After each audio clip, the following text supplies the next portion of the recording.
Dans cet extrait vidéo, nous allons aborder l'utilisation d'une barrière de protection. Lors d'une intervention de premiers soins, la première personne que vous devez protéger, c'est vous-même. L'utilisation d'une barrière de protection vous évitera d'être en contact avec les liquides corporels d'une autre personne. Parmi les dispositifs pour vous protéger, on compte les gants. Les gants qui peuvent être faits de différents matériaux comme le vinyle, le latex ou le nitrile.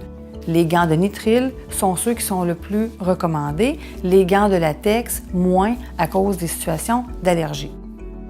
Pour la pratique de la RCR, il existe deux types de protection faciale, un jetable et l'autre réutilisable. Dans le cas des dispositifs jetables, si vous avez une intervention à faire sur un bébé, placez le filtre sur le visage du bébé. Le filtre sera assez grand pour cacher le nez et la bouche en même temps. Il vous restera ensuite à placer votre bouche autour du filtre pour pouvoir donner de l'air au bébé. Si vous devez intervenir sur un enfant ou un adulte à l'aide d'un dispositif jetable, placez le filtre sur la bouche de la personne.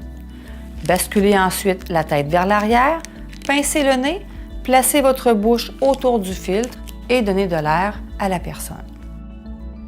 Dans le cas de l'utilisation d'un dispositif réutilisable comme celui-ci, placez le dispositif sur le visage du bébé, appuyez fermement au moment de dégager les voies respiratoires et donnez de l'air par l'embout. Si vous devez intervenir sur un enfant ou un adulte, placez le masque sur le visage de la personne, appuyez fermement au moment de dégager les voies respiratoires et donnez de l'air par l'embout.